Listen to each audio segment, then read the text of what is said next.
All right, it looks like we are live. Hello and welcome to WyzGyz Entertainment. This is your host, Wyman. I have a very, very special guest today. We've got the one and only Doc Hogg, who's got this book out on IndieGoGo called Tilt. You know what? Oh, shoot. How do you do this? Do I actually have to go to... Oh, man. I hadn't even thought of this until just now. I advertise it, and I have it on my Twitter that we're streaming, but I don't have anything mentioned in the.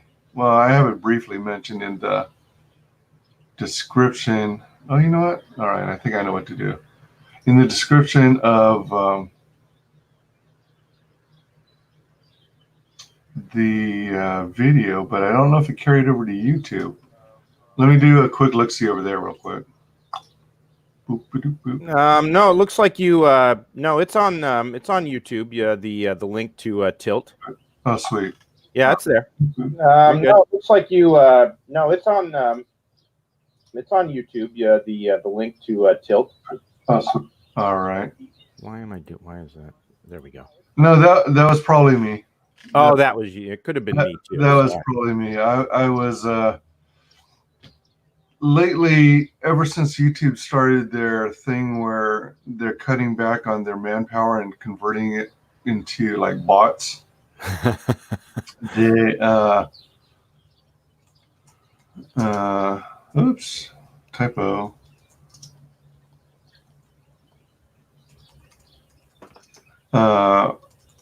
It seems like everyone across the board is getting copyright claim strikes by the the YouTube bots. And if I open this in another window, at least I'll have some semblance that I'll be able to sort of roughly keep track of whether or not they take me down suddenly, unexpectedly, because I've never seen any kind of like on-screen notification saying, "Hey, just so you know, you're out of here." Excuse me. So actually, would it be better? Would you prefer to actually? I mean, I'm sharing your IndieGoGo screen right now, but would it be easier if you shared yours so that you can scroll up and down however you like to discuss? Yeah, let's. All right. Why don't I? Well, actually, why don't I just do a number of? I'll share my picture viewer and talk about the various pictures, and then I'll go over to my to the page and talk about some of the various the various perks that you can get. So here we go. Alrighty. Alrighty. Okay, let's just start with this. This is the standard cover for Tilt. This was drawn, colored, and everything by Jordi Armengol. The logo in the top was done, although that was done by my colorist, Lenore King. In the center right here is the main character. Her name's Jennifer Poehler. And basically, the story here is that her dad, Larry, is killed by mobsters. And the mobsters are now out to get her. And in the afterlife, her dad, Larry, begs a spirit to send her a power for protection. And the spirit agrees. And what he does is he allows Jennifer the ability to make the kings, queens, and jacks in a deck of cards come alive. If you've ever looked at a deck of cards, most of the characters have some type of weapon. So they're there to protect her, but there is a price. She has to use them to go out and kill the mobsters who were involved in her dad's murder. And the kings, queens, and jacks, they're ready to go, but what about Jennifer? And that's kind of, that is her character arc here, is a very emotional one. She goes from being really almost can't do this, scared. First time around, she throws up, pees in her pants. And then over time, she actually starts to get off on the adrenaline rush associated with it. And her weaknesses are that she's somewhat impulsive and somewhat reckless. And either one of those, whether you're scared to death or you're loving an adrenaline rush, those are kind of bad weaknesses to have. But in this this story, and so having adrenaline rush down the line will have consequences as well. But in this story arc, this one's going to be 3 issues. That will be her character arc, going from scared to getting off on the emotional the adrenaline rush with it. This here is the variant cover. This was drawn by Jeff Craven, and if you create comics, you know that sometimes ideas come very easily and sometimes they're a royal pain in the ass. And this was that case. I mean, I wanted to have a variant cover, because it's a good perk to have and does help you sell more comics. And I'm trying to come up with an idea, and I couldn't. And then finally, one day I'm like, wait a minute here. This is a book about cards. Okay. Why not have a house of cards with the various characters on it? So at the top, and it's like, oh, in retrospect, that seems obvious, but I'm one of those people that sometimes it takes a while for the obvious idea to smack me right in the face, So at the top is Jennifer Poehler, the main character, looking, kind of alluring. And then you have the Jack of Hearts here on the second row. He's going to play a very large role in this series. This is one of the mobsters, a hitman kind of enforcer type by the name of Jack Tessio, and he's doing his kind of 007 thing, so that's why we gave him the card number 7 here. And at the bottom you've got the Queen of Clubs, Queen of Diamonds, and Queen of Spades here. They're dressed in kind of superhero costumes, not the traditional garb, and I'll talk a little bit more about that in a minute. Sure. But I just I love the two different because there's such contrast, right? You got the traditional red and black card colors here in the title, and in this one it's very kind of I hate to use the word non-traditional, but just it fits in with kind of the fire and everything. And I'm sorry? Goes with that color scheme. Yes, it does. You have SUV in the back blowing up here. That is going to be one of the scenes in the comic. And just to let your viewers know, this is a 32-page comic. 16 of the pages are already finished, all inked, colored, lettered. We are, and my plan here is to have this thing ready to go to the printer right after the campaign ends. So I want to get it in the hands of customers as fast as possible. I said, delivery date of August 2020. I think July is probably more likely, barring, kind of assuming this coronavirus thing is over within, a reasonable period of time. Right. This is page 17 here. This is actually the first hit that Jennifer engages in. And a couple things about this. This was just colored, just finished the other day, and the way the power works is she just kind of has to hold the card and then just toss it. And so that's what she does here. This here is a driver by the name the head mobster, his driver by the name of Carmine. And she's caught him coming out of his apartment early in the morning. No one else is around. And she tosses the card, and then the card expands, pops up, and the Jack comes up with his axe. And, this right here is not obviously not water trailing along. Has not been lettered yet. There is dialogue here, but that will be coming. Let's see what else. This is the pinup, one of the perks that's available. This was done by my colorist Lenore King, and when she told me her idea here, that she wanted to go a little bit more with a horror motif, since the genre, my genre is more action drama. I was like, yeah, give that a shot. And I love the way it came out, kind of the creepy lettering here, pick a card, any card, her kind of, 1,000-yard stare. And then, the kings, queens, and jacks, they're in the background kind of looking like phantoms. So she went in a different direction, and I really liked it. Well, it's good to be open to other perspectives. Oh, absolutely. And initially, I wouldn't have thought going down the horror route would be something for this kind of property, but at the same time, the way it's laid out, I mean, you can. It gives you a sense that you really don't know what she's thinking. Mm-hmm. So she's unpredictable, and then you see in the background the shadows of the characters from the cards, and it's almost like, are they coming to attack her, or are they fighting on her behalf? Yeah. So that is pretty cool. Yeah, it's really nice, and she just, I love the detail. I love the shine, the shine in the hair here. The hands, if you look at the hands just long enough, they actually start to look like real hands. I mean, it's. I noticed that. I was like, at times I'm looking at it going, but I mean, it's just she's so good with her coloring schemes.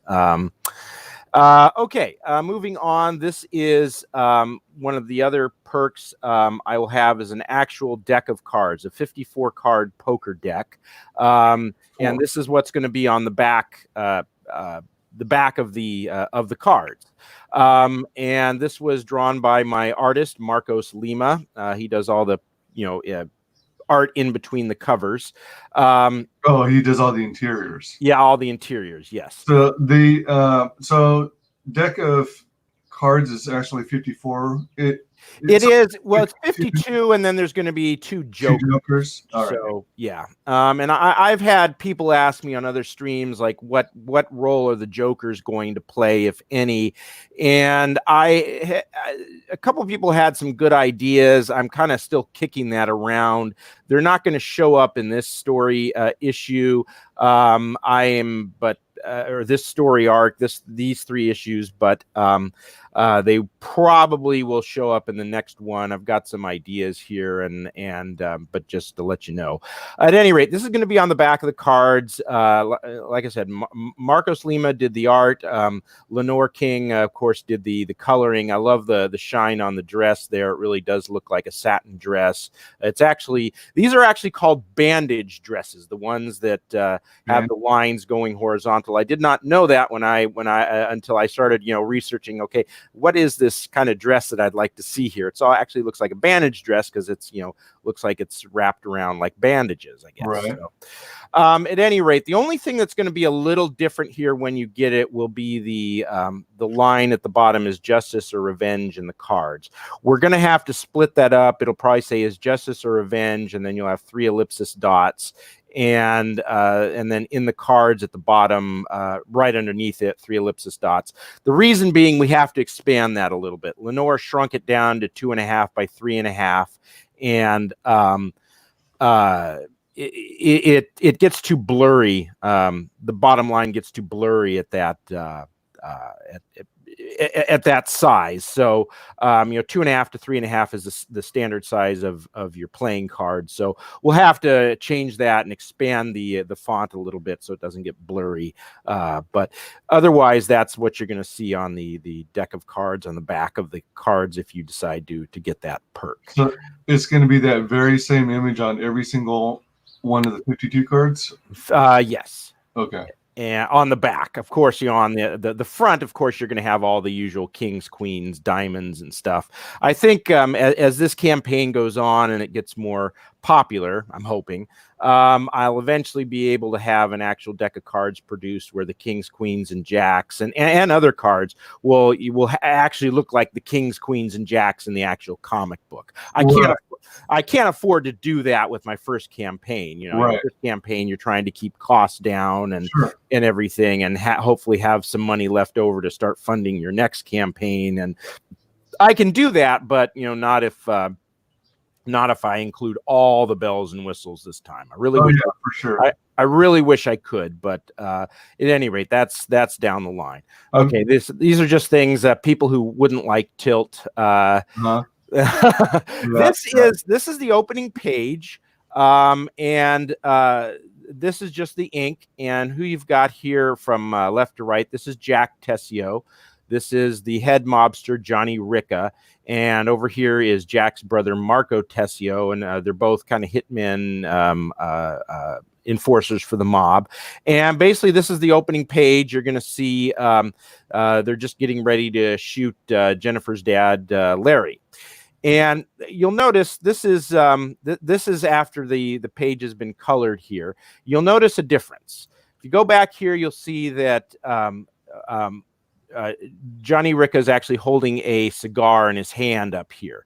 And it looks okay. The problem was that when we colored it, it actually looked like it was something was sticking out of Marco's ear. And so I just told Lenore, why don't you just, color it over with the red and the black, which she did, and it turned out fine. But when a reader's opening the comic book, you don't want them going, on the first page, what is that? What is that? So, it really did look like it was sticking out of his ear. And let's see what else about this page. Yeah, the definition of tilt is here, and that is a mental state in poker during which emotion dictates your play instead of logic and reason. Basically how that works is if you play poker at all, you're going to hear the term tilt, and basically it's when you're way ahead in a hand, your opponent has only a small percentage chance of beating you, and then he catches his miracle card to beat you, and instead of you winning this big pot, you see a big pot going his way. And that gets you very angry and upset, and you start playing just very, very badly. You play a lot of hands you wouldn't otherwise play. And that's I chose that as the title because, well, one, this is a story about cards. Two, Jennifer's character arc is a very emotional one, where emotions, too often will dictate what she does. And then, and Tilt, it's a very nice, succinct title as well. So I thought it worked as a title for all of those reasons. So, real quick, I just wanted to welcome Nova Blast to the chat. Thanks so very much. Hail Comicsgate. Feel free to ask any questions, and we'll have Doc Hogg answer them for you. Yeah. Well, thank you. Yes, Nova. Thank you for showing up. Appreciate it. Real quick, I was just curious about this image. When you had the black and white, you had the cigarette or cigar. Mm-hmm. Had you considered putting the cigar on the other side of the mouth? And would that have helped any, or would it have been just as bad? I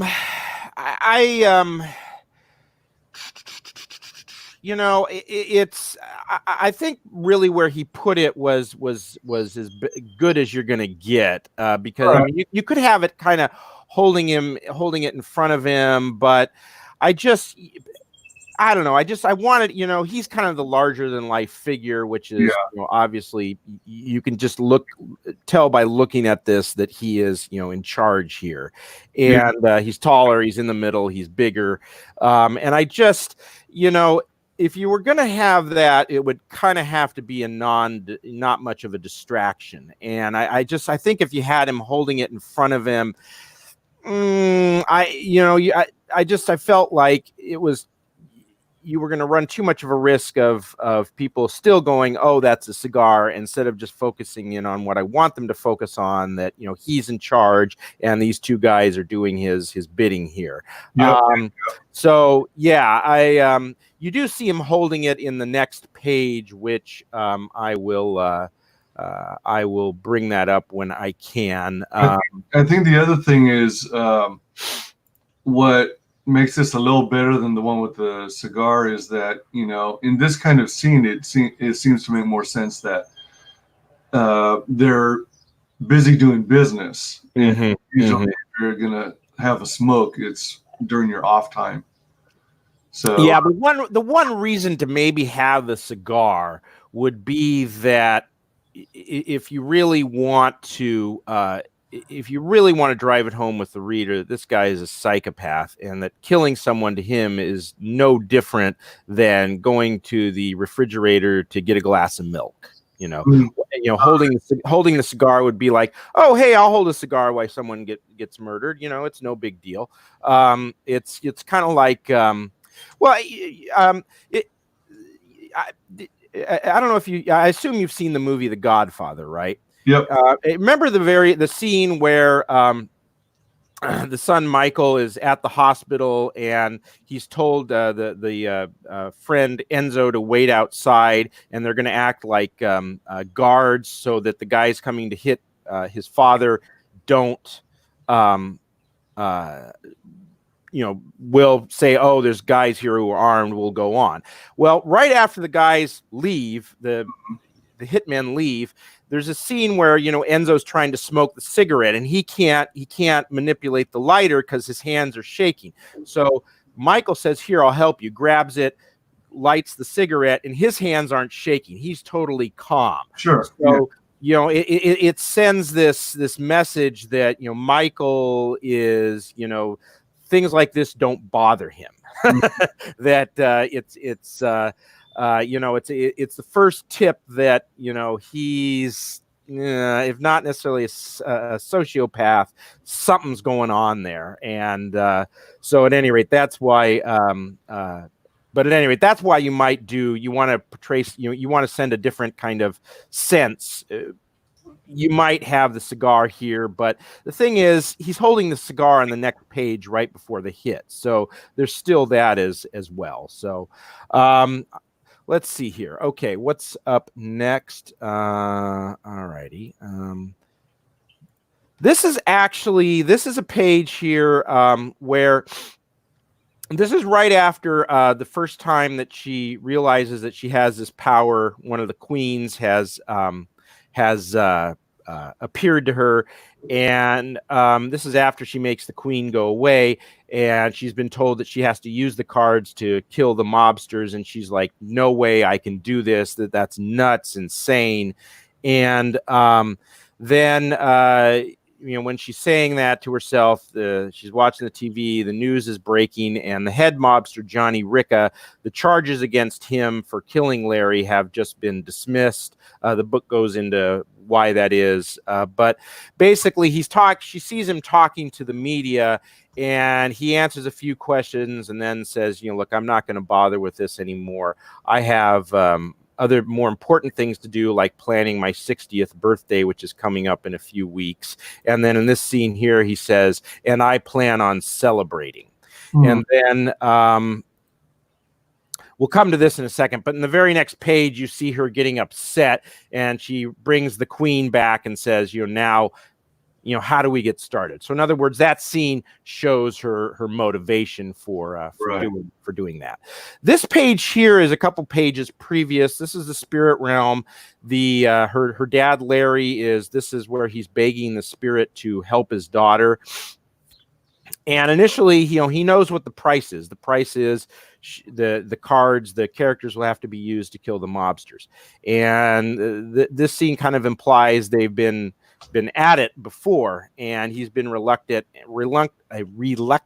and now finally he does agree. Now, what I like so much about this page is that it's part of and it's what I like so much about the creating the process of creating a comic book, in that I'm kind of anal and a little bit of a control freak. When I write the script, I put in tons of detail because I can see the scene in my mind pretty well, and I have a very good idea of how I want it.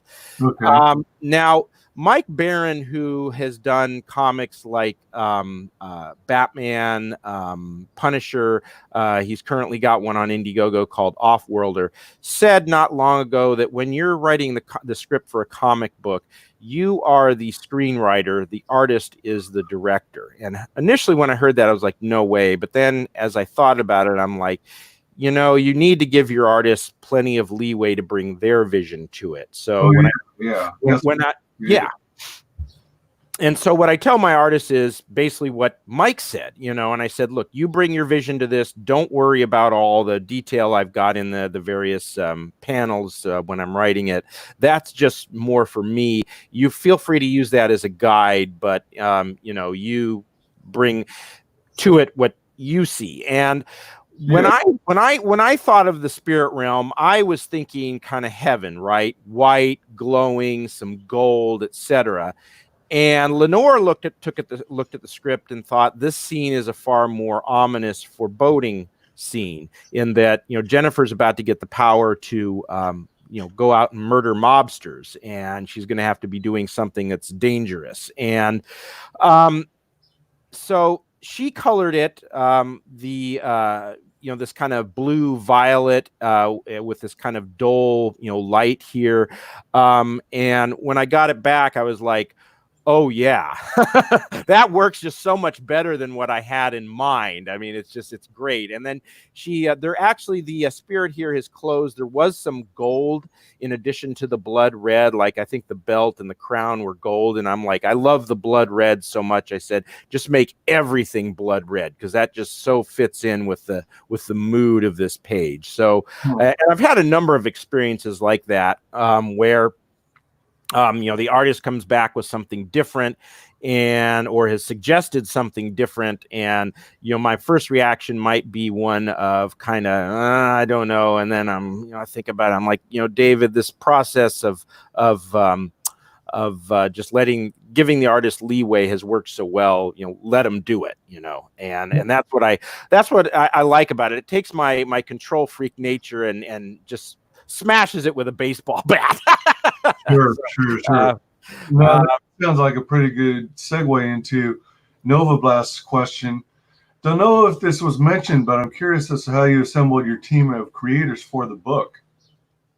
Yeah, well, it's just a couple of ways. Well,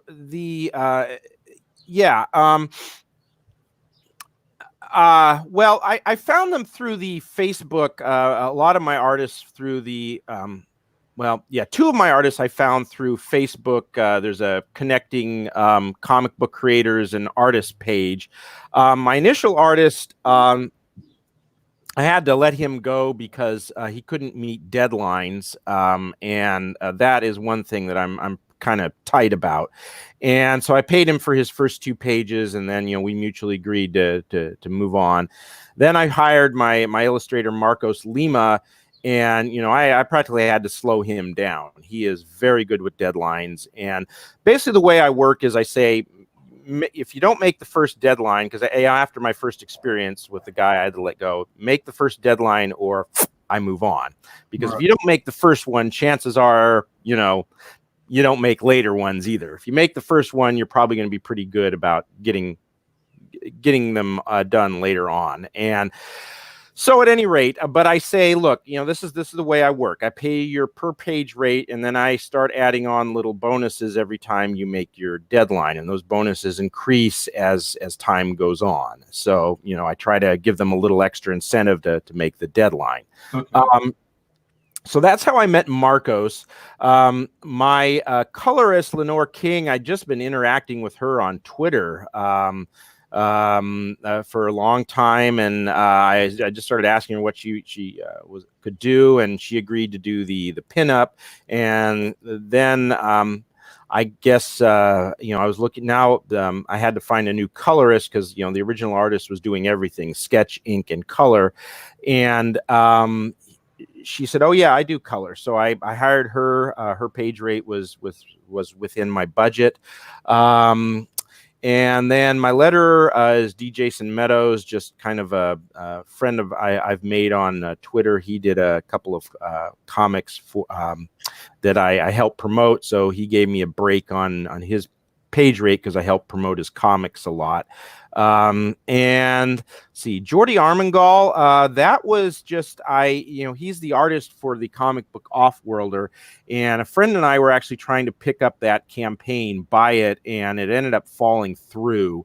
But that's how I met Jordi, and I liked his art, and I couldn't afford him for, you know, all the pages, but I could afford him for the cover.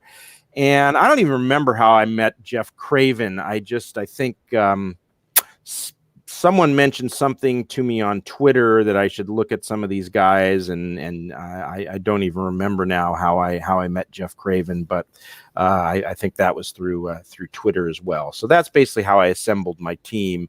You know, you always, of course, you know, you look at their work before you actually hire these people, but Right. you know, everything's pretty much worked out as well as I could have hoped, and in many cases better. So, Well, what is your background? Apparently, you came up with the story behind Tilt. mm-hmm. So, Yeah. I mean, Well, are you like a trained writer or script writer? I actually, prior to this, I had been writing for politics and public policy for 15 to 20 years. And I don't have any actual training as a script writer, but the logic in making a political argument is helps with the logic you bring to script writing. That is that you're making an argument. You want one sentence to flow from the previous one. You want, you know, one paragraph to be related to the previous one, and so it all flows in the argument. You know, you're making your logical argument. You know, premise A equals B, B equals C, therefore A equals C. It's kind of the same with dialogue. You know, okay, what are the characters? What are they going to say in this situation? So, you know, the situation is kind of like the major premise, and then the dialogue is sort of the minor premise. And then, you know, okay, this character says A, what are the likely responses to that character by the other characters, and which one fits best? So that's how you know, I do the dialogue. So yeah, that's my background. And I think, with regard to the idea, I had given a go for a couple years as a professional poker player. I'm still doing poker, but not professionally. I don't have the thing about doing poker is you have to have the ability to completely suppress your emotions when it, or I don't know about suppress them, but certainly just keep them very calm when it comes to money. And I just can't do that with money. It's strange. I mean, I have a very high tolerance for risk. In fact, I love it. That's one of the reasons I love poker, is because there's, you know, moments of very intense risk, and it brings out the adrenaline. And I'm something of an adrenaline junkie, but I could just never stop worrying about money, and that would just drive my emotions, and it just, you know, it would put me on tilt a little too often. So, but at any rate, you know, when I first started kicking around some comic book scripts, I decided, you know, why don't you do something that you're familiar with as a start, you know, kind of KISS principle, right? Keep it simple, stupid. Yep. And I was trying to come up with ideas, and you know, I'm like, okay, what if a person could somehow manipulate the cards, you know, and use them as weapons? How would that work? And then one day I finally hit on it. I'm like, David, you know, the characters in a deck of cards, they have weapons. They have you know, swords and axes and all that stuff.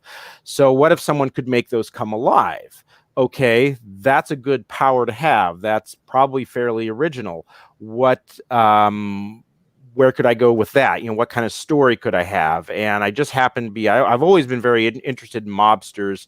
I just happened to be watching, finally getting a chance to stream The Sopranos. It became part of Amazon Prime. Okay. And you'll notice, like, Johnny Ricca, he's modeled very heavily on Tony Soprano. Yeah. And so I just said, yeah, let's say that Larry, her dad is a professional card player. And the backstory to it is that he loves playing with mobsters because, number one, they're they're not good card players, so it's very profitable for him. And he loves the adrenaline rush that comes with playing with mobsters. But over time, he plays with them more and more. The mobsters get, drink a little bit, and information kind of slips out, and his conscience gets the better of him. And so he starts tipping off the police to things. And someone leaks that to the mobsters, and so that's why they kill him. And that's why they're also after his daughter Jennifer, because they're worried that maybe he had leaked something to her. And so that's basically how the story kind of developed. I'm trying to come up with an idea. What can you do with the cards? And you just kind of keep at that till you get one that's like, yeah, I can work with that. What can I do with that power? And then start building the story around that. So awesome. Now, what made you choose the comic book medium versus something like novelization or some other form of entertainment, animation?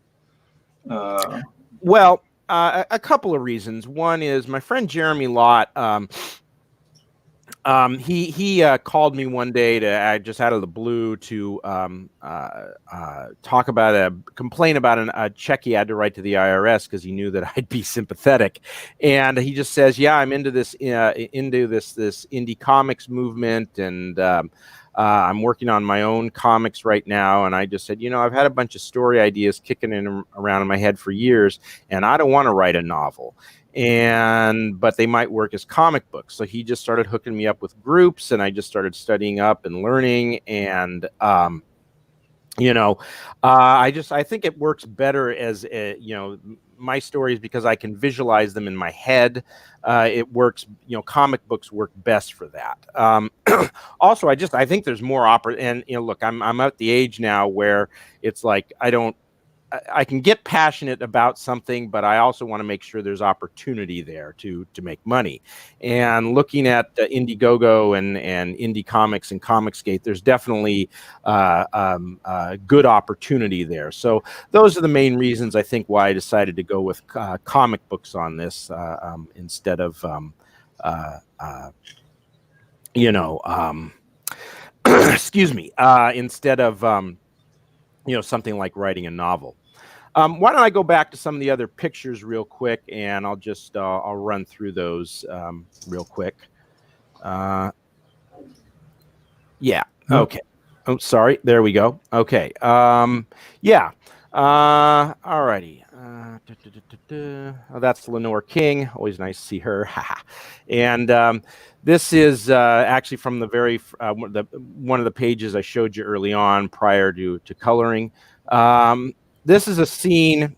This is a scene here where the Jack is actually holding two rocket launchers, and this is late in the first comic book. They're taking out a group of mobsters here. One of them gets away and starts driving away in his car, and the Jack is like, "We need to get out of here." And Jennifer holds up these two aces and says, let's see what we can do with these pocket rockets. If you ever play cards or poker, a pair of aces in poker is known as pocket rockets. Now, with the non-face cards, Jennifer has the power to use them. And what she has to do is she has to think of something related to those cards and then toss them. And then they turn into whatever she was thinking of. In this case, she says pocket rockets. She's thinking of rocket launchers. And that's basically what the Jack has here. He shoots them at the car and it blows up, killing obviously the mobster. And that's what's on the front cover. That's why there's an SUV that's on fire, looks like it's blown up. So that's what this scene is here. So, this is just yeah. So she's got her thoughts actually help dictate what weapons they choose. Combination of the cards. They help change the cards with the exception of the cards that actually have characters like the jacks, kings, and queens, and so forth. Right. So she can she can hold up aces, think pocket rockets, and think rocket launchers, and they will turn into that. And I'm going to be using that down the road as well, a little more in issue 2. There will be some Like, for example, the boss Rika is a germaphobe, and without giving too much of the plot away, there'll be this scene where he's ready to kill Jennifer, and she takes out the deuces, and you can guess what she's thinking, and throws them at Rika, and he flips out, and because he's a big germaphobe. All right. So, I'm loving you sharing all these images. I just want to make sure that you're not accidentally revealing spoilers, or because I don't see that image on the campaign at all. yeah, well, it is. This image actually is in the commercial for the campaign. So, Gotcha. Right. All right, it's in there. It's there's nothing in here that has not been shown somewhere. All right, good point. deal. This is just this is when she's they're dressing the Queen of Hearts here is dressing up Jennifer. They're getting ready to go out, and she's gonna trick these mobsters, entice them into a trap with her sexuality. So this is some non-approved body type here. What else? This here is actually after the hit, and the second mob hit, and the kings, queens, and jacks here are in a actually in the deck of cards. And the way I initially had, this is another case of the artist going in a different direction than what I had in mind. I just had in mind 3 rows of cards here, and the cards talking to each other. He's like, why don't we actually put them in a room, and you'll call it the card room? And I was initially like, and then I'm thinking, firstly I was reluctant, and then I'm like, no. Again, I realized, hey, that's worked a number of times. Let's give it a go. And so basically, the queens are complaining about some stuff here, and this is the King of Spades. You can't see it too well, but we dressed him kind of a little bit. His costume's like Superman. So instead of the S here in the middle, there's a spade. You can see it a little bit here, not very well. This is the Jack of Spades, and his costume is based on Thor, but instead of the 3 circles going down his torso on each side, there's spades going down his torso on each side. And the king and the jack are bickering. The jack's kind of baiting him, and the king is upset with him. So the characters bicker here. They don't emotionally validate each other. They don't tell each other they're huge fans of each other and they're all great. They bicker kind of like the Fantastic Four do, right? All right. So and it's just it provides some I think it makes the characters more interesting. Eventually some of them are going to get upset with Jennifer as well down the road. And here the Queen of Hearts is basically saying, gentlemen, please knock it off. So that's a very cool concept. It reminds me of Doctor Who, and when you go into TARDIS, it literally is huge. Yeah. Well, absolutely, and yeah, definitely. This here again is just more non-approved body type. Excuse me. This is the scene where they've gotten enough information on who was actually involved in the murder of Jennifer's dad, and they're ready to go out and start doing some reconnaissance, figuring out when the mobsters are at their most vulnerable, so they can attack them. And the Queen of Hearts here says, you need to bring out the.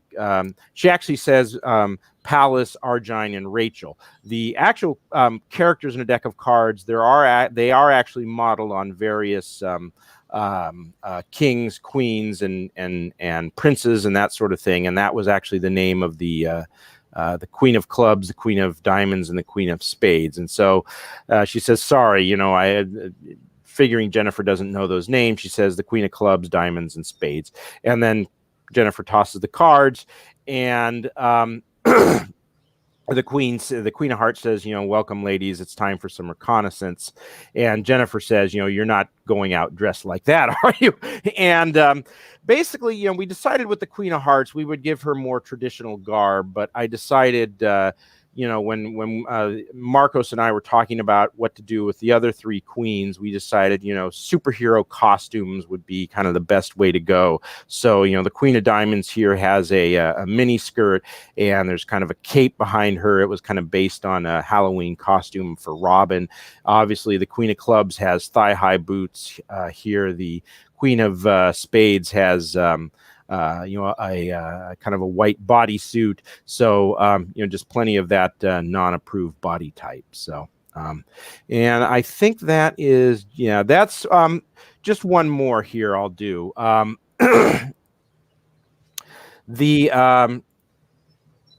This is a little hard to see, but basically the Jack of this is one of the hits on the mobsters, and the Jack of Hearts is hitting a guy with an axe and is slicing through his hand and hitting him in the head. In this scene, one of the kings hits one of the other mobsters in the head with a sword, but the king is kind of off balance, so it doesn't administer a death blow. The guy survives, the mobster survives, and it's important because later in the hospital, and this mobster leaks info to Jack. Sorry. That's all right.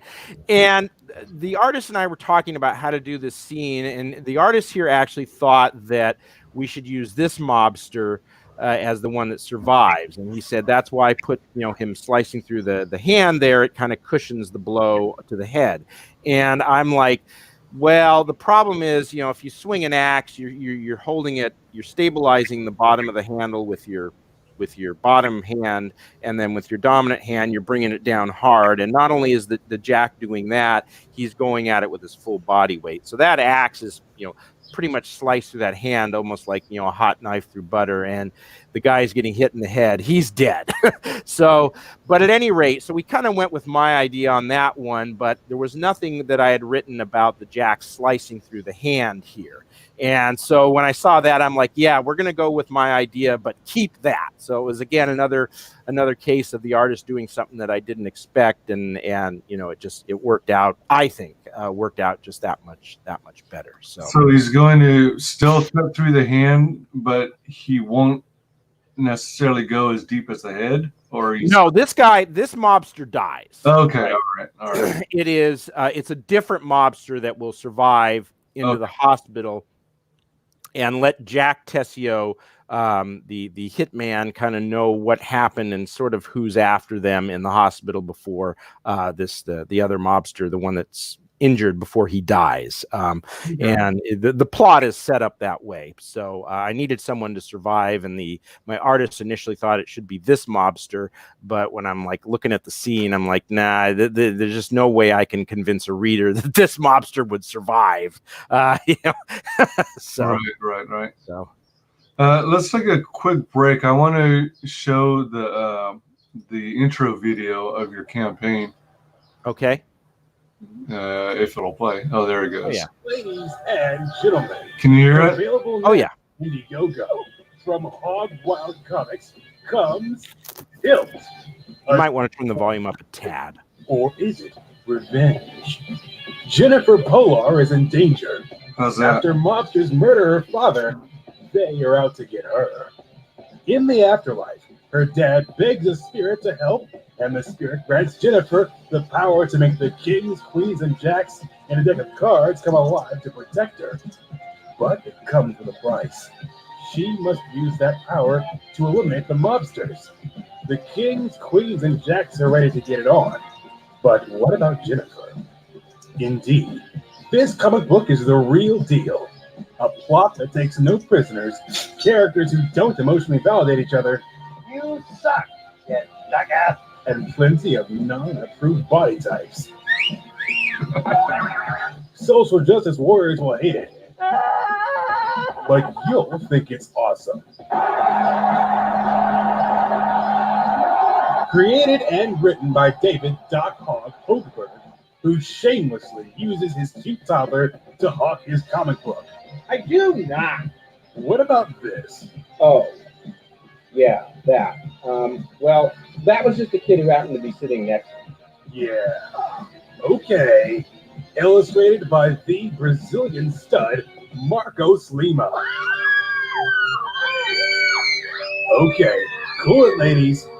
Lettered by the indefatigable, indispensable, and indisposed D. Jason Meadows.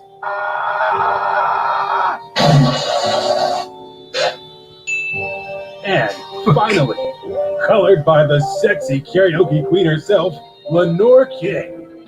Just put me in the airport and put me on a plane. Hurry, hurry, hurry, before I go insane. Take a look at these killer perks. You can have the standard cover, or the variant cover, or both. Other perks include a pinup designed by Lenore King, a deck of cards designed by Marcos Lima, and at the very top backing tiers, you will be drawn into issue 2 of Tilt with the option of choosing your own method of execution. Oh, yeah. You can be stabbed in the back. You can have your throat slashed. You can have a dagger thrown into your eye. Or you can have your head chopped off from the nose up. Tilt is a tour de force. Indeed, the objective, unbiased comic book critics have nothing but praise for it, like Doc Hogg's girlfriend. The awesome comic book creator Jeremy Locke, aka our boy Great Locke, said that reading Tilt was so powerful that it was like getting hit with a 2x4 in the face. And last but not least, kids who are so cool they wear 3 pairs of sunglasses while eating donut holes say it is awesome. Whose kid is that, Doc Hogg? Would you just finish the promo like I'm paying you? Uh-huh. You should probably pay your kid. Yeah, I'd probably only have to pay him donut holes. Available now at IndieGoGo. It is time for you to get tilted. Whoa. Yeah, Hatch 450SX is saying a shorter video, and I've been hearing that a lot, and I'm probably eventually going to, probably the next couple of days, put together a shorter video. Yeah, but, you know, I just, I wanted to do some humor, and so, yeah. Yeah, I tend to agree. I like the funny goofiness of it all. I love the reference to the SJWs and the non-approved body types, but I think that's a given simply by looking at it. Mm-hmm, mm-hmm. Which, you know, I always appreciate because it doesn't make sense to not make females look like females. I mean, it makes humans different from one another. That's how we tell each other apart. Yeah. And yeah, that's a couple areas that could probably be clipped. And I think it's creative having different ways of getting offed. So that's pretty neat. Well, yeah, why don't I talk about some of the perks here? While yeah, go ahead. We'll share your screen, and then you can. You have the page up on another. Yes, I do. Hang on just a second here. And it looks like it's a 32-page book. Yes, 32 pages, and like I said before, it's 16 pages are already finished in the bag, and the others will. Okay, what do I need to do here? So you've written the whole story, right? Yes, and now it's just a matter of having the artwork and lettering completed. There you go. All right, go ahead and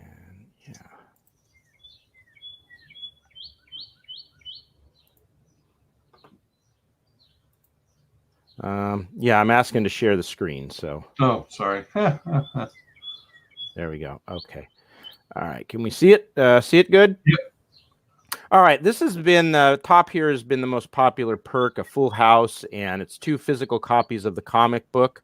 You get a one will have the standard cover here. The other will have the the variant cover on it. And you also get the PDF with this as well. The pinup and the deck of cards are add-ons to this. So you buy this, and you will have the option of adding them on. And the add-ons go down in price the higher the perk that you choose. For this one, you can get the 2 comics, the 2 physical copies, standard variant cover, the PDF, and the both the add-ons, deck of cards, and the pinup for only $30. And I think that's a very good deal. I think you'll be hard pressed to find a better deal than that on any indie comic out there. Then you can some people just want to get the PDF. That's a $4 option. The next one is just the standard cover. And on all of these, which is $13, all of these you can again add on the add-ons, the pinup and the deck of cards.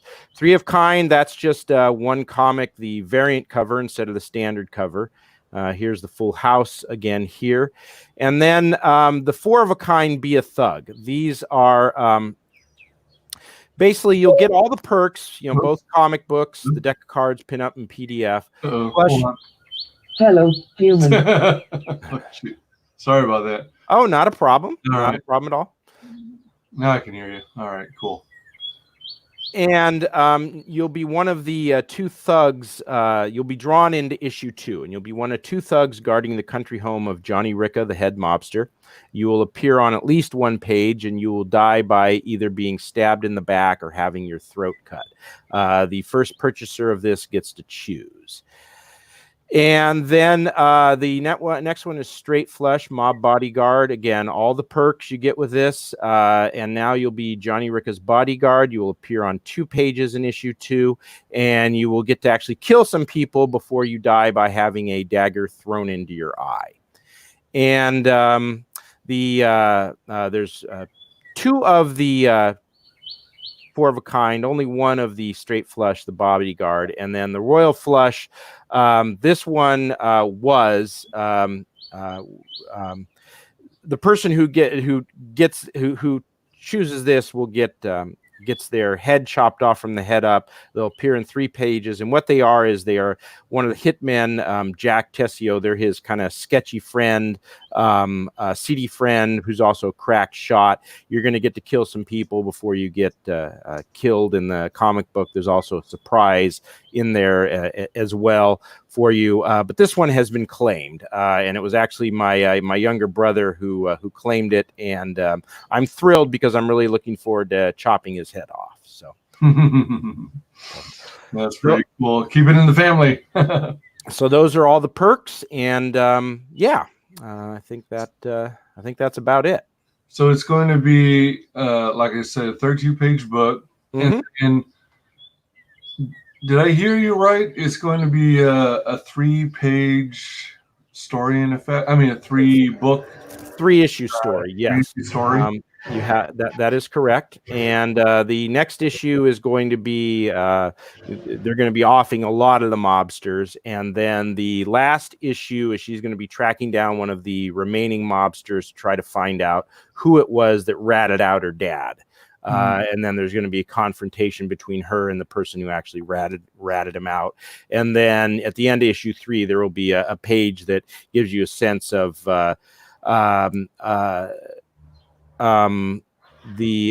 gives you a sense of where I'm going to be taking issue 4 and the next story arc. I'm not charging for shipping because I factored shipping into the cost, except for foreign. I do add on an extra $10 because that's because it's foreign shipping.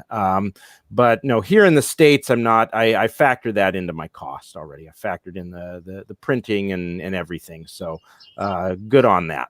Wow. Okay. I thought it was one of those cases where IndieGoGo typically, on any campaign I've encountered, the very first page, the very first time you click on back this perk, then it takes you to a page that shows you the initial price, but it mentions nothing whatsoever about shipping and handling. Yeah. And then when you go on to the next screen, you agree that yeah, I understand this is like a donation site, not traditional means of purchase. Yeah. And that's when the shipping charges kick in, and then you see the No, I factor that into the cost. You know, I hope to raise enough to actually, you know, get have enough to fund the second issue in addition to taking care of shipping and printing costs. But it's fine if I don't. But I did factor that in when I was building up the price, and except for foreign shipping. I mean, there's nothing, you know, I can't, if I were to factor in the price of that, then, you know, the $30 one would be closer to $40. And I think the $30 price is just much more reasonable. And, you know, it's foreign shipping. I mean, it's not cheap. So I couldn't factor that into the price, but the shipping is factored into the price, you know. All right, let me see something here, because I'm going to refresh this. All right. So if I understand correctly, you're featured. I like that you have a featured perk. I like when campaigns include that. Yeah. So it includes the 2 physical copies with standard and variant covers and the PDF. Mm-hmm. Oh, and then you said if you wanted the deck of cards, then it would be an add-on. Yeah, that's on that. Cards at that level. The deck of cards is $6, and the pinup is $4. So the total for all of it is $30 at that level. How large, or what are the dimensions of the pinup? Pinup is, you know, I actually you caught me flat-footed here, sir. I hate to say it, but I think I'm probably going to go with something like, you know, 14 by 11 kind of thing. Am I sure? Yeah, no, I've been very careful about it. I factored it in, the shipping. So probably something like around 14 by 11. We'll just kind of see what's you know, what I can afford, but yeah. So that'll be the dimension right around there. You know, kind of your standard pinup, not huge, but so it would be folded in half, right? Yes, that's why I call it a pinup and not a poster.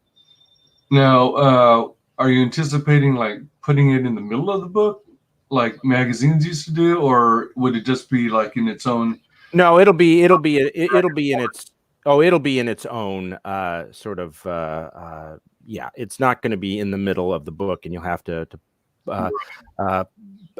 pull it out, and you know, don't yeah, no, I don't want any. We already have to fold it. I don't want staple holes in there as well. So yeah. So how is it being published? I mean, is it being or how is it being bound? Is it going to be staples, or is it going to be thick enough to where it needs to be glued?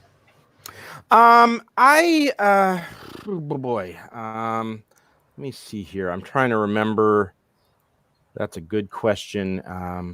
And I'm going to be having Mixum is almost certainly going to be my publisher. And I'm trying to remember. I don't recall exactly when I was pricing this into. I don't exactly remember, but whether it's going to be stapled or hard enough to be glued. I think. I kind of think stapling is a little better than glued, because I don't think the pages are as likely to fall apart. I mean, that's kind of what I'd like to do. But yeah, so stapling, I think, is yeah. I mean, I think that's the preferred way to go. So. Gotcha. Yeah, I'm starting to hear more and more people starting to use Maxim. Out of curiosity, where are they based? Somewhere here in the U.S., as far as I know. Although I think, well, yeah, as far as I know, they're here in the U.S. I don't know exactly where they're based. Good question. Okay. All right. I guess I could find out real quick here for you. What? How are you going to be shipping it? Since you're pretty familiar with Comicsgate, you more than likely have heard that there's a a lot of people really into the Gemini mailers. Yeah, I'm probably going to use the Gemini mailers. I mean, that's what I have in mind for now. I do, when I ship it, I do want to be able to use media mail and do it as cheap as I possibly as I can. I think you can do that with the Gemini mailer. So it'll just. It's just it's all going to be kind of what the shipping cost is going to be, but certainly Gemini mailers are cheap enough that those can be those are factored into the cost as well. So now let's see, is it pronounced Maxim? Mixam, I believe, Mixam, and they are based in Illinois. It says.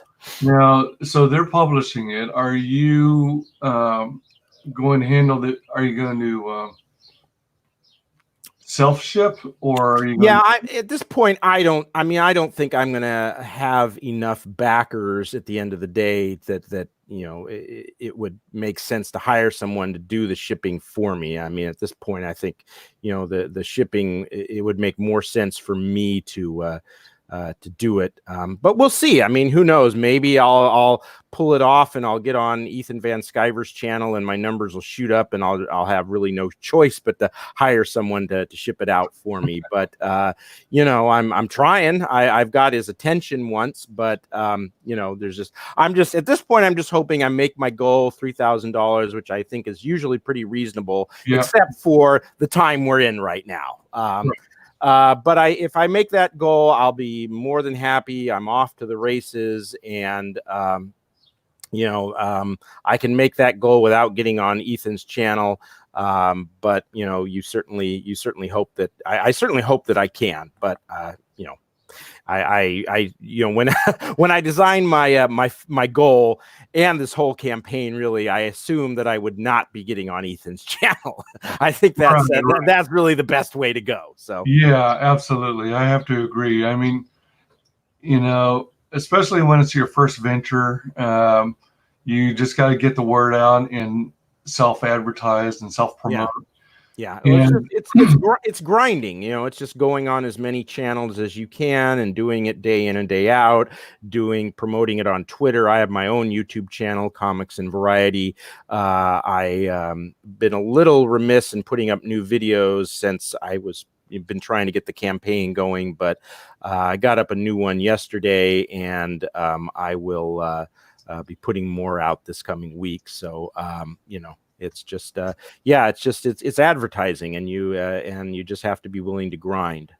Would you mind putting in chat the link to your YouTube channel so people can sub to it? Oh, absolutely.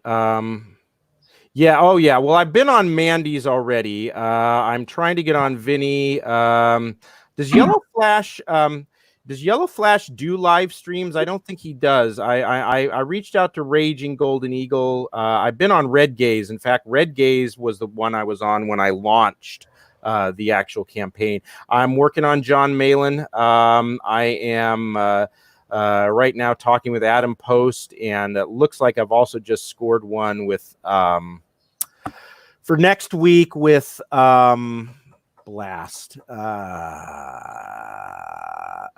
Wanger. Sorry. Yeah, and so believe me, I'm working it. I'm trying to get on as many channels as I can. When you mentioned what you did yesterday, I said, well, if I ask him now, he's kind of in a bind because he's already been telling me that I need to go out there and promote, and he's going to have a hard time saying no. So I was like, ha! Oh yeah, those are a lot of good players in the IndieGoGo campaign, and we definitely have to have a nurturing environment.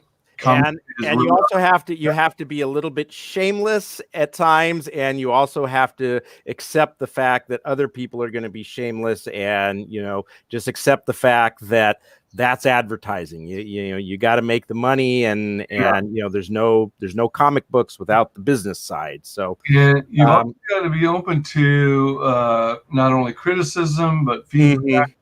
Oh yeah. Because there are a lot of people who have they've done their first book already. And so they've already run through a number of issues.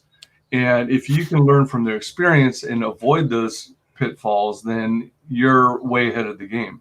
One of the things I like about Mandy's channel is that John Malin's usually on it too. So they're double promoting.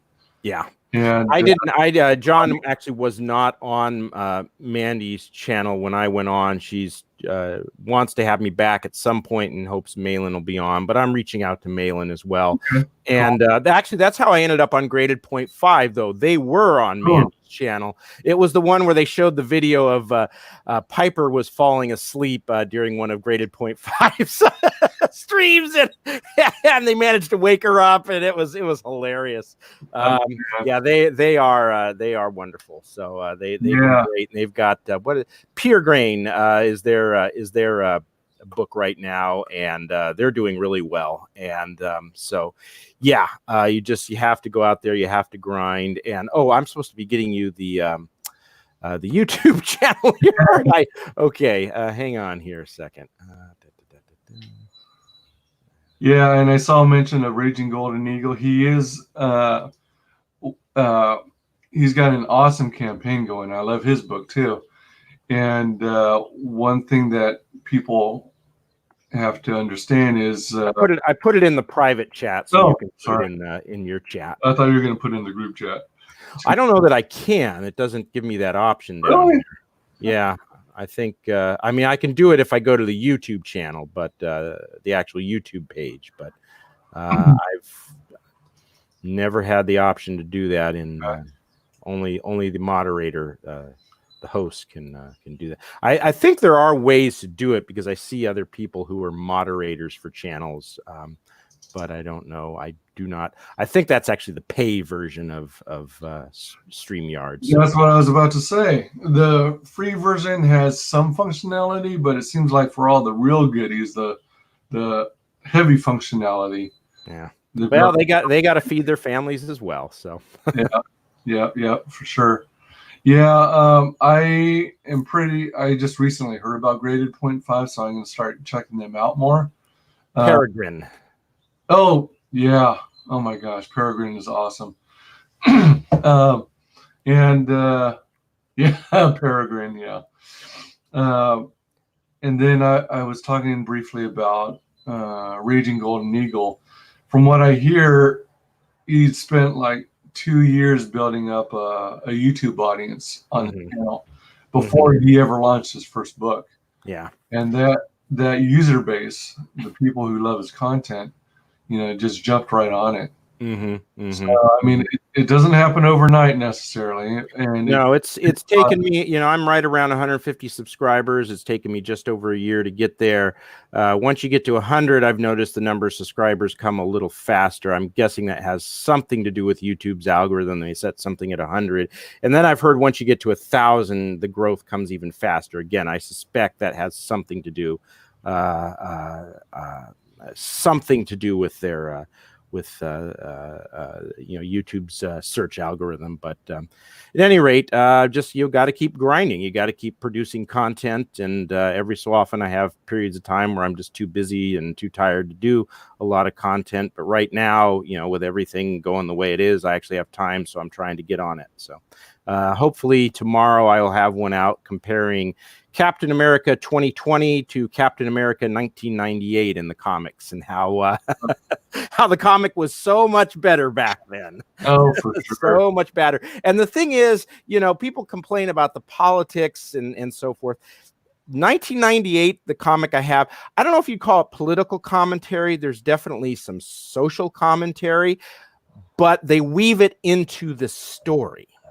All right. It actually is part of the story. And the funny thing is, one of the writers for the 1998 version was Mark Waid.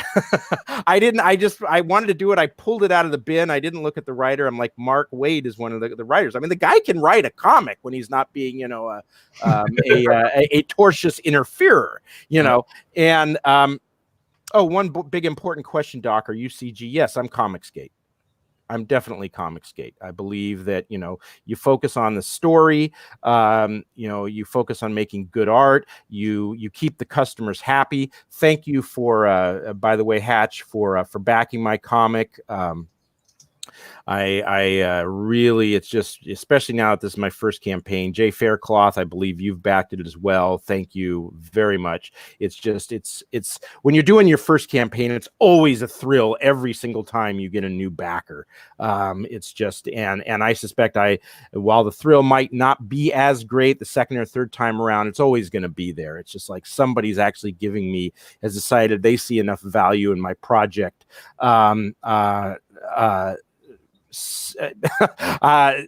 You know, it's they see enough value in the project that they are giving you some of their value, you know. So it's just I've said that it's, to me, it's almost sacred, not quite, but close. And it's, like I said, it's just a thrill.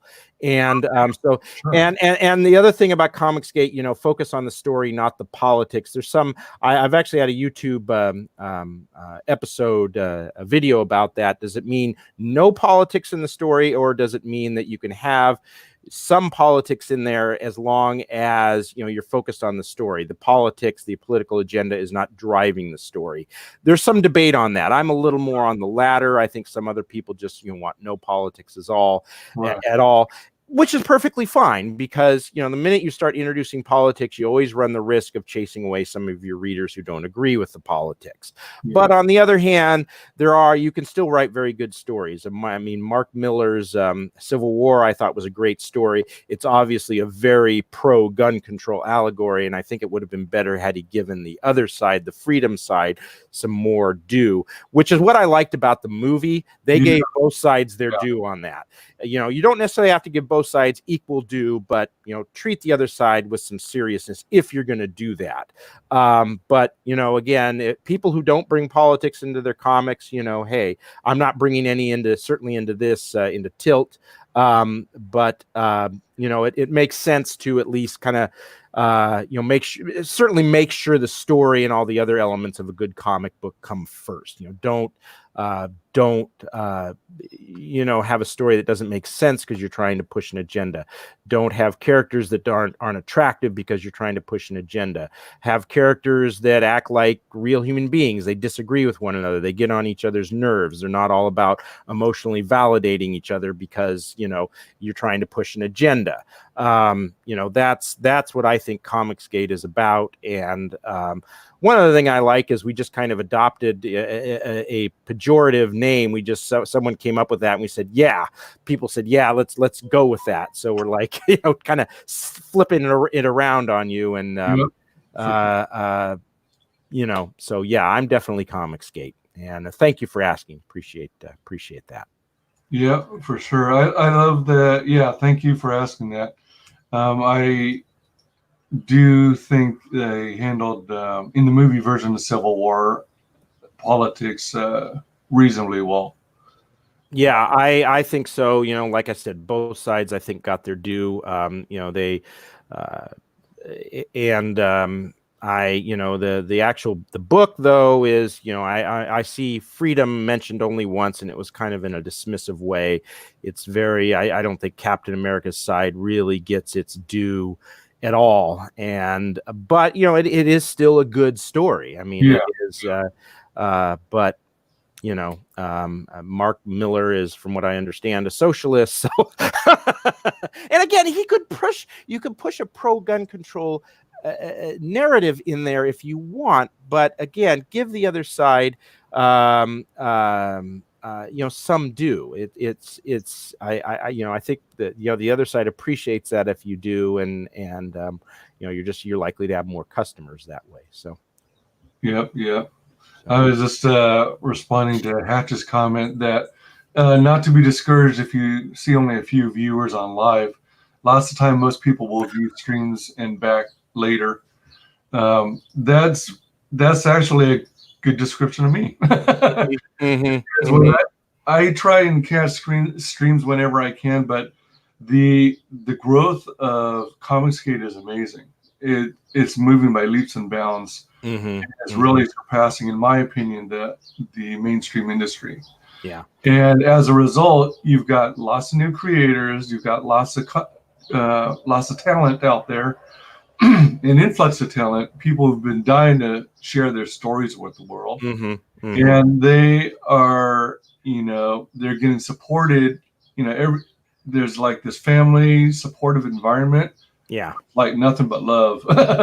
Everyone is openly Unless you start attacking Comicsgate, Yeah, then the bullets and the missiles are going to start flying. But yeah, within Comicsgate, it is generally pretty something of a family atmosphere. Definitely. Yeah.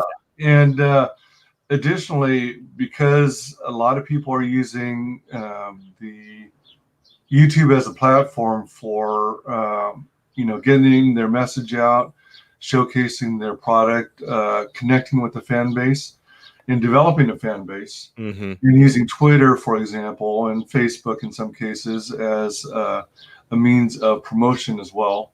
Mm-hmm. Then you've got lots and lots of new streamers. So I'm trying to keep up with all these people streaming. Mm-hmm. Yet at the same time, I realize that the more time I spend on those streams, the less time I have creating my own content. Yeah. So it's like a catch-22, and eventually I would like to release a book. So you're, leaps and bounds ahead of me still.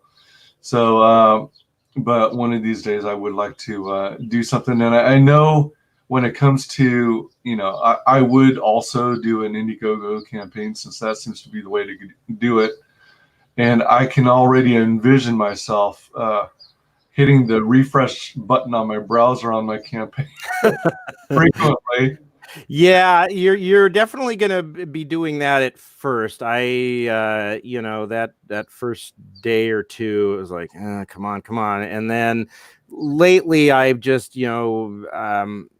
because you get a notification in your email when you get a new backer, and it's just I try not to do it more than 2 or 3 times a day, because you'll drive yourself nuts. I know, yeah. And the thing is, every time you get a new backer, it's like you feel it's like a dopamine hit. Yeah. And if you start enjoying it, if you start constantly refreshing the thing, you get real grumpy about not getting your dopamine hit, and it's like you spiral into a bit of depression. It's like just so you have to discipline yourself not to do it. The backers will come if you go out and you do your campaign. And you know what, even if your first campaign fails, so what? Vinny Tartamella, his first campaign failed. Look where he's at now.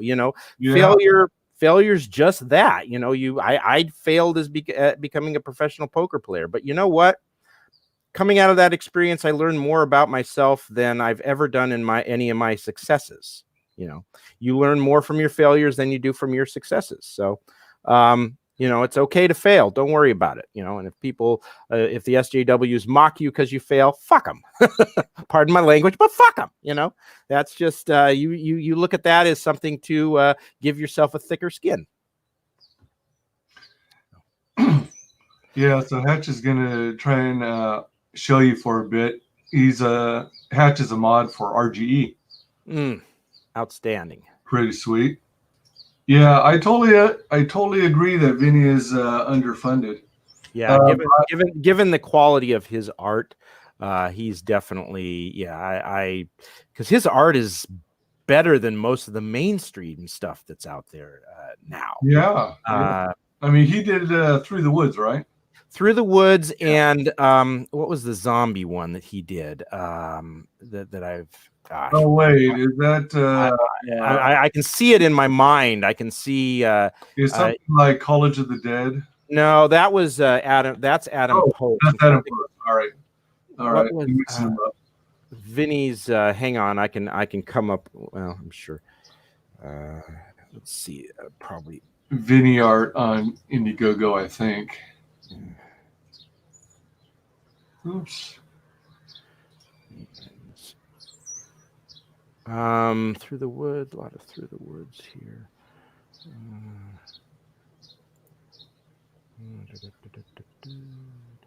Yeah, City of Venus. Yeah, City of Venus, Dead City. That's right. Yeah, just came up here. That, yeah, the art in that was just fantastic. The clothing was very skimpy.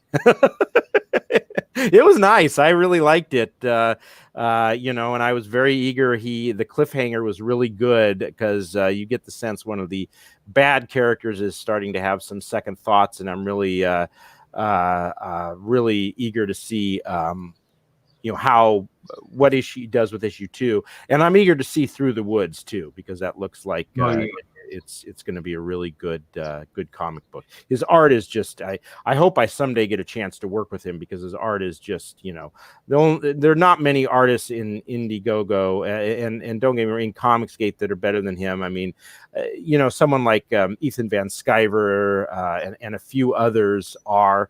And that's not to knock any other artist. It's just that, you know, Vinny's art is just so pops off the page. You know, it's really, really nice. Yeah, he's got some good stuff. Yeah, I was it just a couple of days ago. I was looking at his campaigns again, and I eventually got so excited at his work that I ended up back. Literature Devil does have creators on. I just thought it was just kind of a standard show. I guess I haven't watched it. And Literature Devil is one of those guys that you don't watch his live streams because, you know, the actual videos he produces are so interesting, and you get hooked on those, and it's like you want to watch those and not his live. So okay, well, I will reach out to Literature Devil as well then. Thank you. That's a good point. Yeah. Yeah, I mean, there's so many creators. Oh goodness, so many people making awesome videos. Yeah, I love all those funny ones that people make for Comicsgate, and and yeah, I'll definitely have to check out Literature Devil. I'm sub to the channel. I just haven't checked out much of his content yet. Well, he has, you know, he has a really good one on What Is a Mary Sue. I think he compares the two different versions of Iron Man comics in that one. He's got you know, different types of storytelling. I don't know what this guy did prior to doing YouTube video, or he may actually, I'm assuming he's still doing it. So yeah, he's really interesting, and just, you know, I've learned a lot about storytelling from some of his videos. So sweet. All righty, do you want to wrap it up now? In just a moment, I was going to read a message I missed earlier. Vinny deserves a six-figure campaign for how good he is to Comicsgate people. He never shows his own stuff. Yeah. Yep. He'll get there. He'll get there eventually. And Literature Devil had Adam Friended and EVS on this morning. Oh, really? Oh. He's a writer. Sweet. Yeah, I had a quick question on your characters. So they come out of the cards. You've got you've got like super heroine types in the queens. Queen of Hearts, Queen of Diamonds, Queen of Spades, Queen of Clubs. I presume there's a Queen of Clubs as well. Oh yeah, she's there. She's all right, and she's the one with the thigh-high boots, the red. Oh, all right. So, in terms of their weapon sets, are there? Have you already included things like different types of attacks, such as if she throws out all the cards involving a royal flush, then all their attacks occur at the same time? Oh. Huh. Interesting.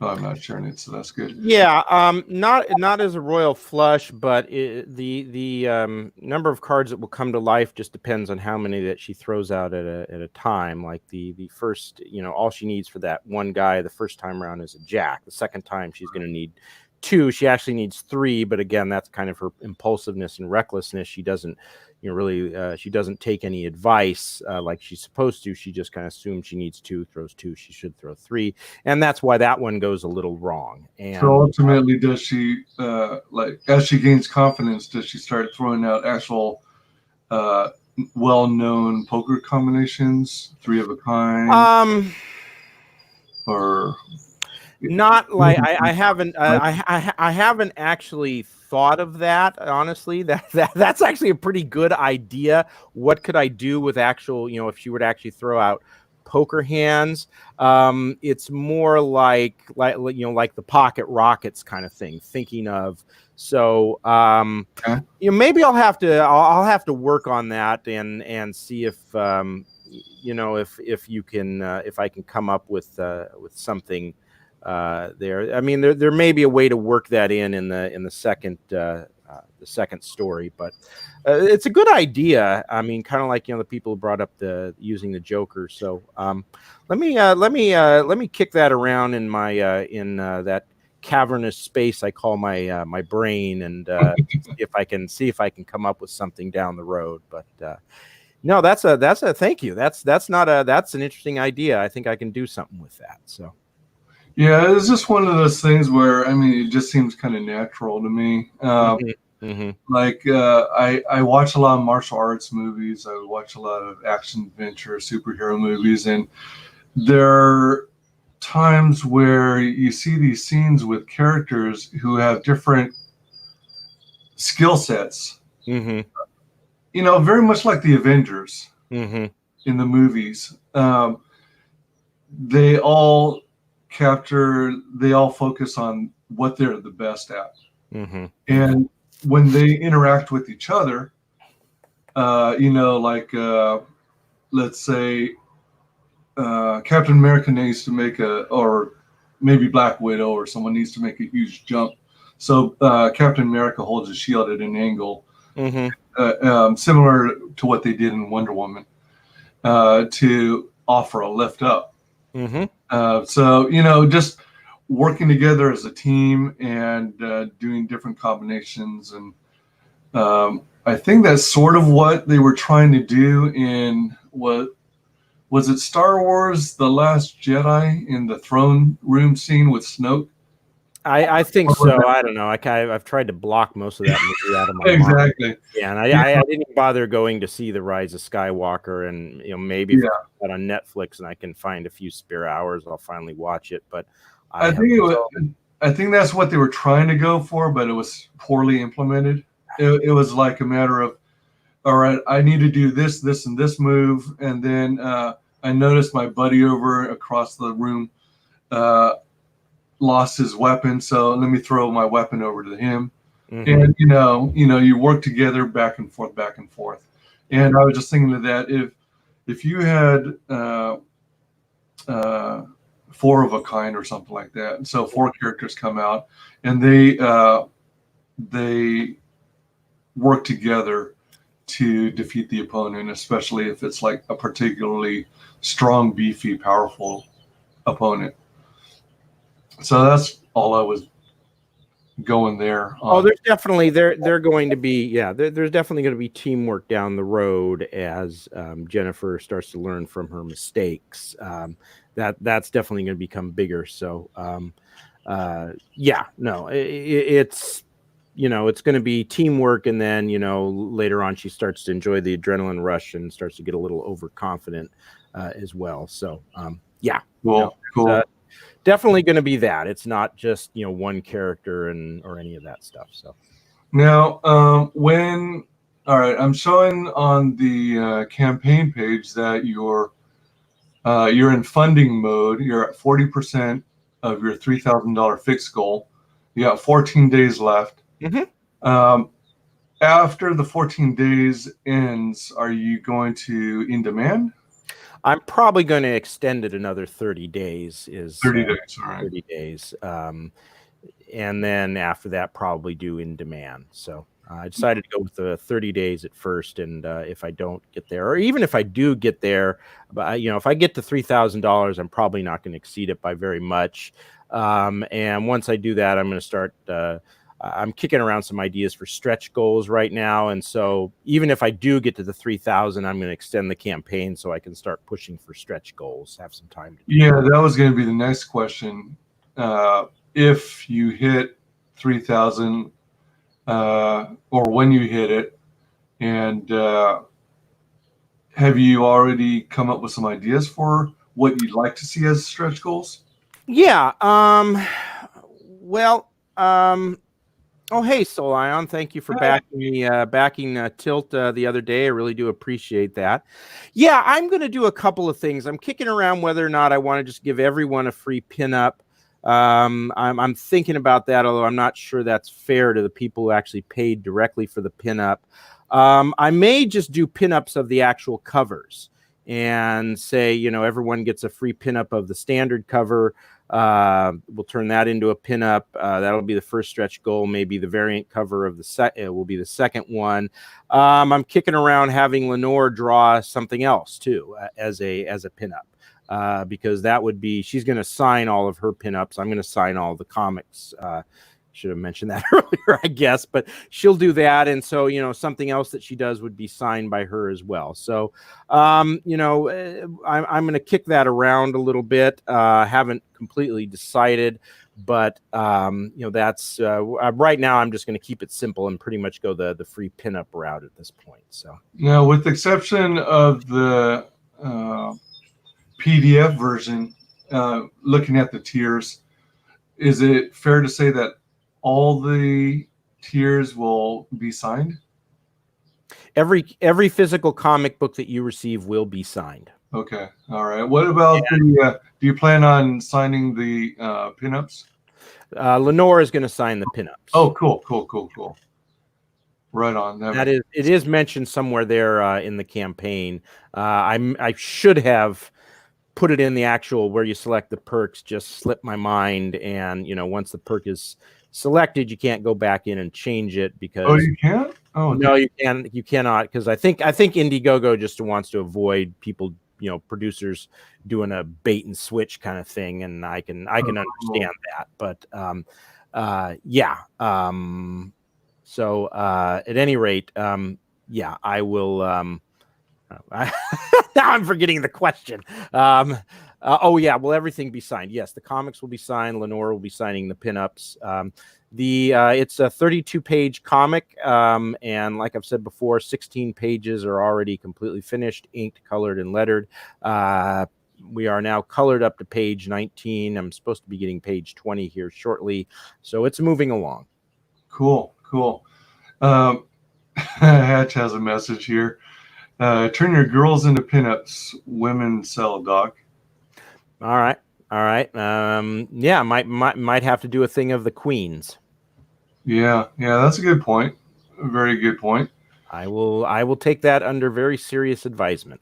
Now, we touched on it briefly previously. We were talking about if the campaign did well enough that the faces of the cards on the deck that you can buy will be customized to look like the characters. Yes, but that's down the road in a later campaign. I mean, okay, all right. Yeah, not if it does well. If the overall series does well enough, I don't expect to make 5 figures this time around.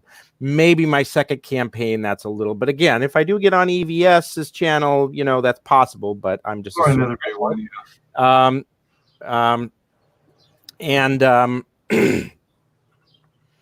Gosh, what was I going to say? So I down the road, yes. But to do that, you're going to, obviously I'm going to have the, someone draw it, someone color them. And then, it costs extra to have a deck of cards. It's one thing to have just the back of the deck. I mean, printers are set up to do that with just the back on the deck of cards. But the other side is obviously more expensive to print that. So it's just, it's going to be costlier to do that. And that's especially on the front end. So I'm just, that's down the line. Right. And to actually do that at some point here would slow down me getting because if I actually had the money to do it, it would slow down the campaign because I have to hire people to do all of the designs, and that's just going to slow, and color them. It's just going to slow things down. I want to get the stuff in people's hands quickly. That's the important part of my business model here. That's why I fund so much of the comic. I funded so much of this comic up front prior to actually getting on the campaign. Yeah, so I want that to be part of my business model, getting this to the customer as quickly as I can. And so when I do those cards with the kings, queens, and jacks and other characters on the front of the cards, I'm going to have that planned out and funded, well before I actually launch the campaigns. So yeah.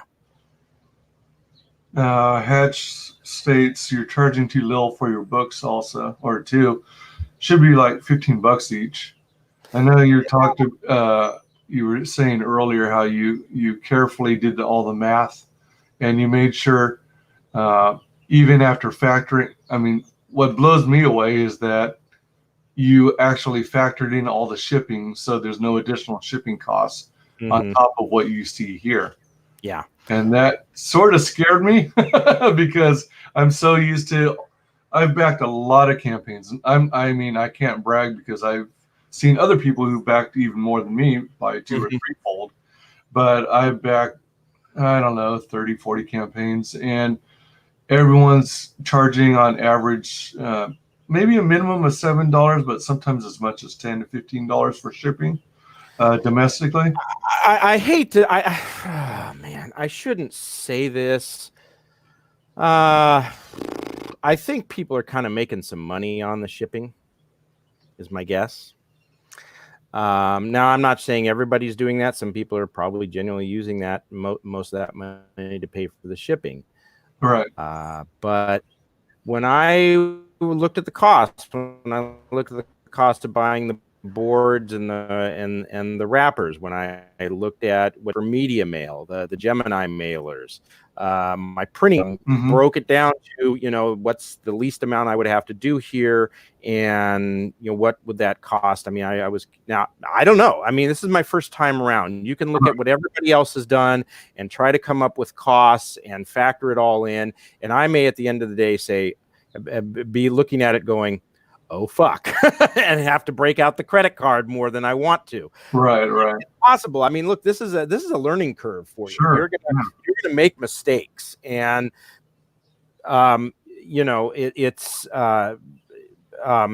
and I will be learning from that in time too. So Hatch may be right. I may be charging too much for the comic. I may actually have to charge for shipping next time around. I don't know yet. But I tried to factor that in because I wanted my prices to be good since it's my first out. I figured lower prices are going to attract more customers in the long run. And if I can keep my prices right around this range next time, I'll do that as well. Like I said, it's a learning experience. It's a steep learning curve your first time, and I've made mistakes, and I'm gonna keep making them and correcting them as they come along. Right. Oh, I'm not disagreeing with you, Hatch. I'm just I'm just saying that's kind of how I priced it. Yeah, right on. Well, thank you. I mean, I would consider it definitely competitive. I think it also makes it an easy entry point for anyone new to Comicsgate who is simply interested in putting their toes in the water. Yeah, what kind of ideas do you have for comics? I mean, where do you want to go? I'm curious. Oh, where do I want to go with comics? Yeah, I mean, what do you have any story ideas? I mean, I don't know. Maybe you don't want to reveal that, but I just thought I'd ask. The funny thing about it is, I don't know. Some would classify me as ADD.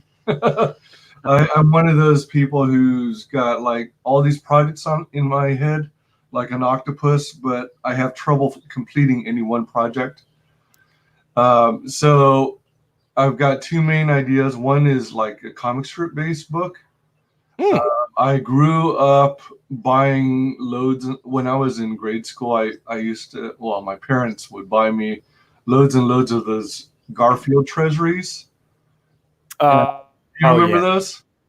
Yeah, Oh yeah. I and the Far had a Side bunch of those. and things like that. So I have an IP that's based off of a comic strip type of character, cartooning. And then at the same time, I also grew up in comic books as I got older. I guess it was soon after grade school Oh, where I was kind of yeah. your video's kind of freezing. I've got a good shot of your beard here.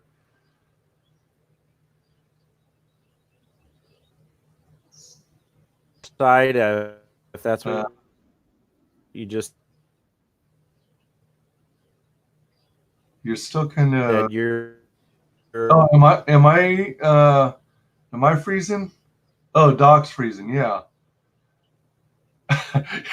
You're like you're. Oh, there you go. All right, you're yeah. back. I guess it was on my end, not yours. So sorry. It reminded me of one of those EBS freezes. I was waiting for people to start typing F in the chat. Yeah. Well, we Yeah, should probably wrap it up before that happens. But yeah. I was gonna say the other idea is, I grew up in comic books, so I was big into things like Booster Gold, Transformers, GI Joe, oh yeah. Silver Surfer to some extent, um, Blue Beetle.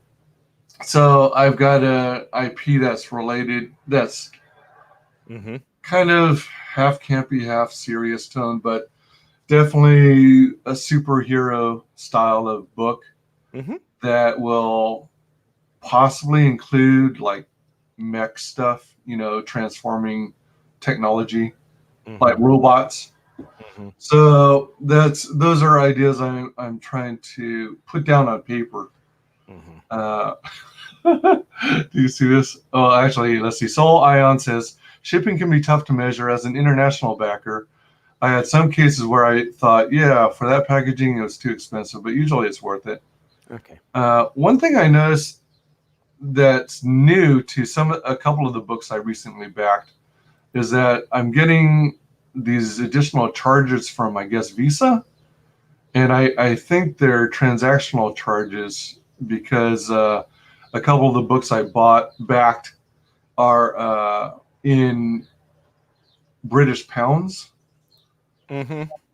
So I'm getting additional charges to my account for like 35 cents from Visa. Mm. And I think that's what it's related to. I'm not sure. And then referencing referencing when you froze earlier.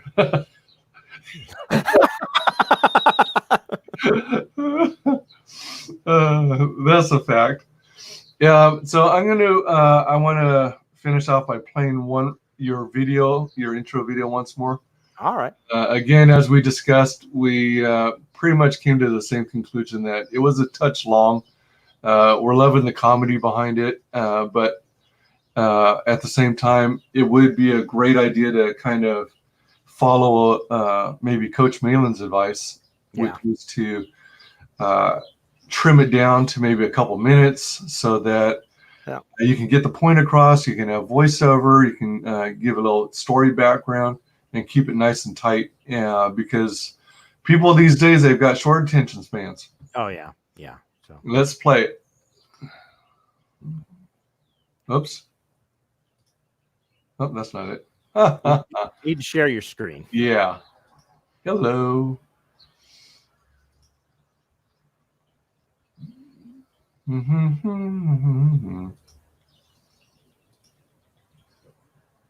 That would help, wouldn't it?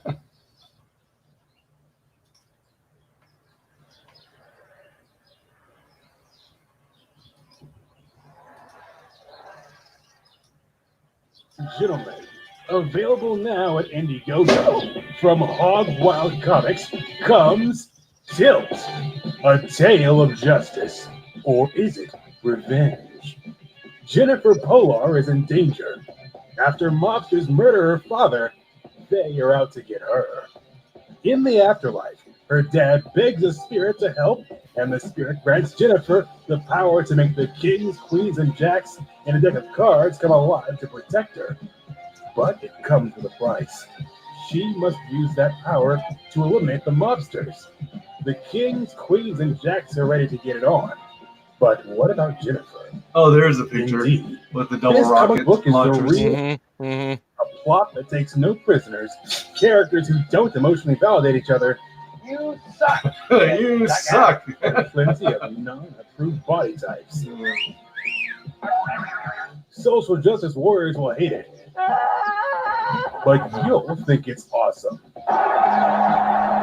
What is that from, by the way? Is that a con- I think it was some soccer rally, it looked like. Who shamelessly uses his cute toddler to hawk his comic book. I do not. What about this? Oh, yeah, that. Well, that was just a kid who happened to be sitting next to me. Yeah. Okay. Illustrated by the Brazilian stud, Marcos Lima. Okay. Cool it, ladies. Lettered by the indefatigable, indispensable, and indisposed D. Jason Meadows. Knuckle Supper Studios? And Finally, colored by the sexy Push that karaoke pack queen a herself, punch. Lenore King. Just put me in the F.A.M.I.L.Y. and put me on a plane. Hurry, hurry, hurry, before I go insane. Take a look at these killer perks. You can have the standard cover, or the variant cover, or both. Other perks include a pinup designed by Lenore King, a deck of cards designed by Marcos Lima, and at the very top backing tiers, you will be drawn into issue 2 of Tilt with the option of choosing your own method of execution. Oh, yeah. You can be stabbed in the back. You can have your throat slashed. You can have a dagger thrown into your eye. Or The you can have visuals. your head chopped off from the nose up. Tilt is a tour de force. Indeed, the objective, unbiased comic book critics have nothing but praise for it. Like Doc Hogg's girlfriend. The awesome comic book creator. Is that really your John Locke, girlfriend? AKA no. said that reading Tilt was so powerful that it was like getting hit with a 2x4 in the face. That powerful. And last but not least, kids who are so cool they wear 3 pairs of sunglasses while eating donut holes say it is awesome. Whose kid is that, Doc Hogg? Would you just finish the promo like I'm paying you? Uh-huh. You should probably pay your kid. Yeah, I'd probably only have to pay him donut holes. Available now at IndieGoGo. It is time for you to get tilted. Whoa. Whoa. Yeah, and the guy who does the voiceover, his name is his name is Alexander Cole. His email address is the end of the commercial. He's available for hire, pretty reasonable rates, and he works with you. So Cool. Right on. all righty, well, I've got some videos I've got to get to making. Yeah, so, for sure. yeah. Thank you so much for having me on. I really do appreciate it. Hey, it's been a blast. I appreciate you coming on. Well, thank you for having me. Do you want to advertise anything else? No, that's it. All I got to advertise right now. All right. Well, congratulations on your campaign and getting it launched. Let's get more backers for it. I'll keep pushing it. I appreciate And, it. again, I appreciate your time and thanks so much for coming on today. Oh, you're welcome. Thank you for having me. Everybody, please like, comment, and subscribe. And thanks for joining us in chat and asking questions and learning more about Tilt. Y'all have a great day. Take care now. Bye. Bye.